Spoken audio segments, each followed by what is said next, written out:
Bismillahirrahmanirrahim. Assalamualaikum warahmatullahi wabarakatuh. Alhamdulillahirabbil alamin wa bihi nasta'inu ala umurid dunya waddin wa alallahu ala sayyidina Muhammadin wa ala alihi wa ashabihi ajmain. Asyhadu an la ilaha illallah wa asyhadu anna Muhammadan abduhu wa rasuluh. Allahumma shalli ala Muhammad wa ala alihi Muhammad. Amma ba'd. Qala Allah ta'ala fi kitabihil karim, a'udzu billahi minasyaitonir rajim.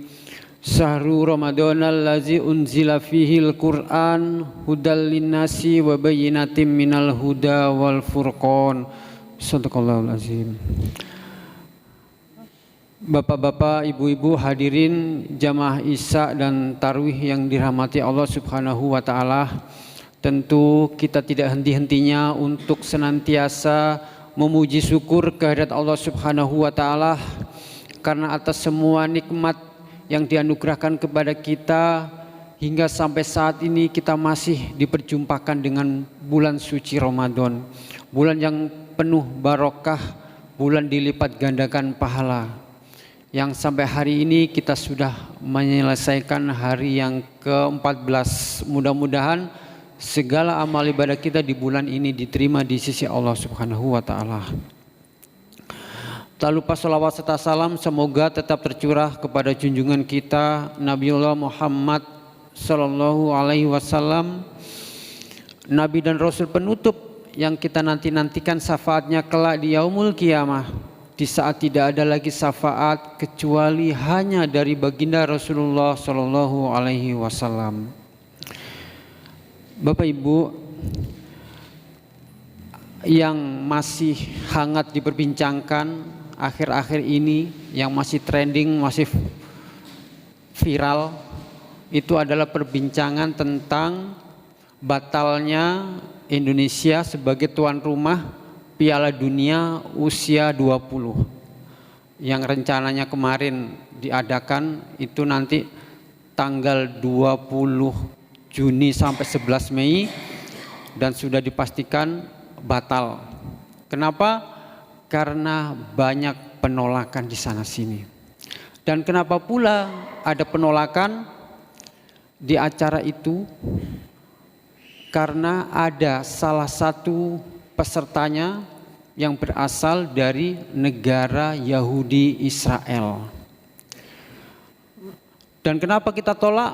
Ternyata juga karena sampai hari ini yang namanya negara Yahudi Israel ini adalah negara penjajah.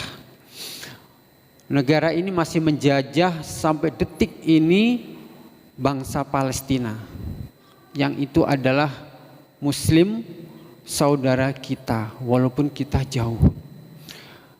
Bapak-bapak, ibu-ibu, kenapa kita menolak? Minimal ada 3 alasan sorotan. Yang pertama adalah dari sisi konstitusi kita, Undang-Undang Dasar 1945 dengan jelas di pembukaan di alinea pertama. Dan ini biasanya sudah dihafal oleh adik-adik SD kita. Di situ disebutkan bahwa sesungguhnya kemerdekaan itu ialah hak segala bangsa. Dan oleh sebab itu maka penjajahan di atas dunia harus dihapuskan. Karena tidak sesuai dengan peri kemanusiaan dan peri keadilan. Jelas sekali.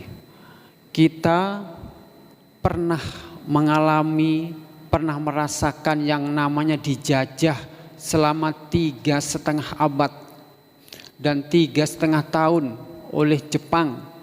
Begitu menderitanya kita, begitu sakitnya bangsa ini menjadi bangsa yang terjajah. Sehingga sejak proklamasi kemerdekaan itu kita tuangkan dengan kita anti penjajahan. Dan kita sangat membenci yang namanya penjajah. Sehingga kita pun pasti akan sangat benci yang namanya negara Israel. Yang kedua, dari sisi dasar negara Pancasila. Di sila kedua, di sana juga disebutkan kemanusiaan yang adil dan beradab. Jelas sekali kita cinta bangsa yang beradab.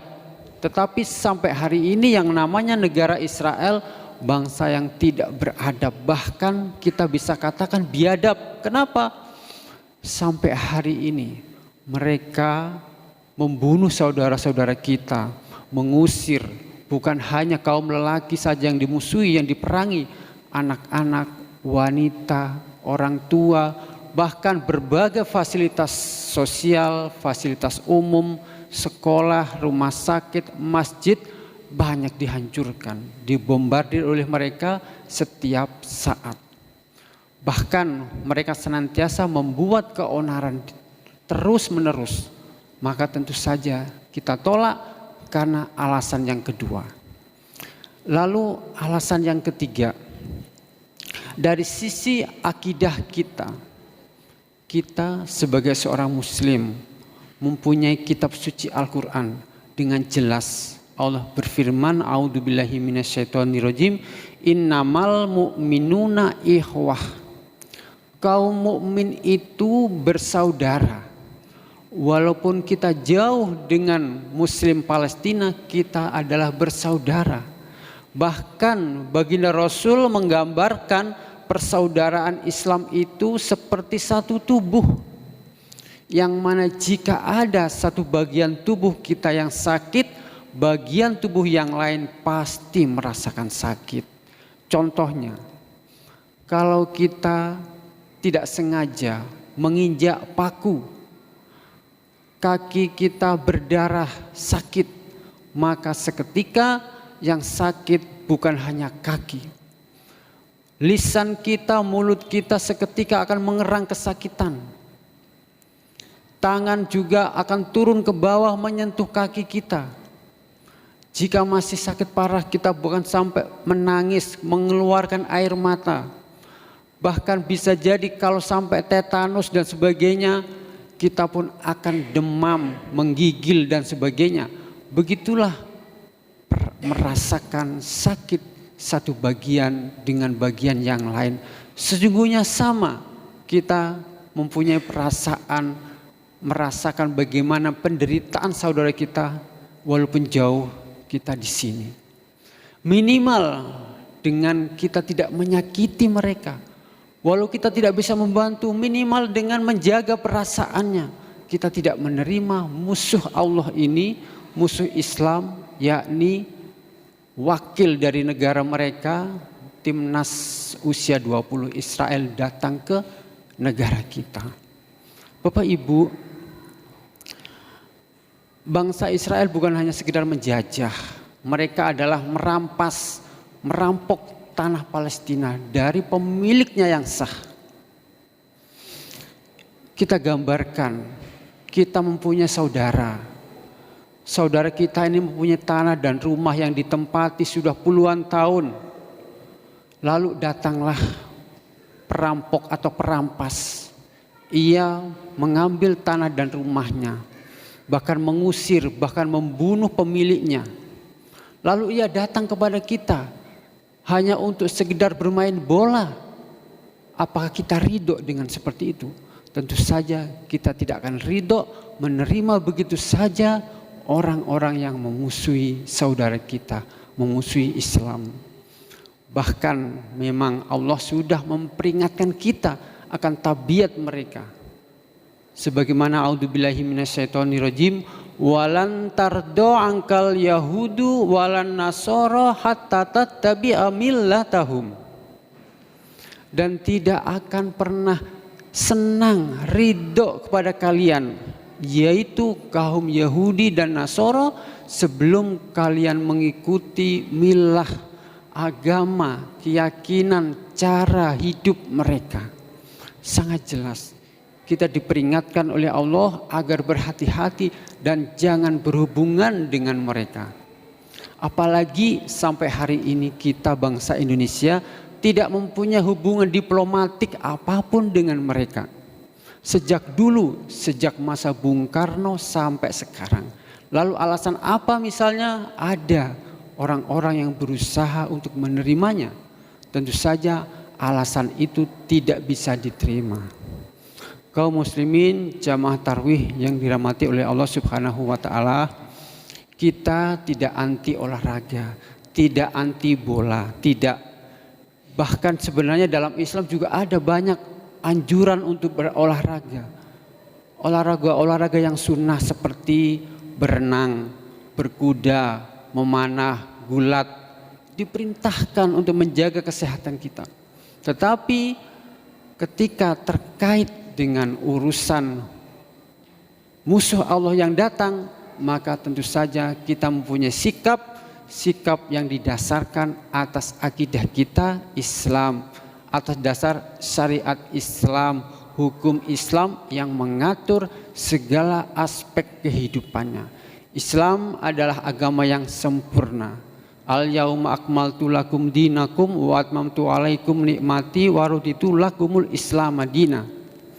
Pada hari ini telah kusempurnakan untukmu agamamu, telah kucukupkan nikmatku kepadamu, dan telah kuridhoi Islam sebagai agamamu. Bahwa Islam adalah agama yang lengkap, sempurna, mengatur segala aspek, termasuk aspek hubungan luar negeri, hubungan dengan musuh, bahkan termasuk mengatur olahraga sekalipun diatur agar tidak salah. Jangan sampai olahraga tapi bermaksiat, membuka aurat dan sebagainya. Kaum muslimin jamaah tarawih yang dirahmati oleh Allah, maka perlu ada sikap buat kita bahwasanya apa yang kita lakukan harus didasarkan atas Islam saja, agar kita tetap benar, tetap lurus, dan tetap segala aktivitas kita diridhoi oleh Allah Subhanahu wa taala. Dengan itu maka akan bernilai pahala dan menjadi bekal kita di akhirat kelak. Wallahu a'lam bishawab. Demikian uraian singkat yang bisa kami sampaikan.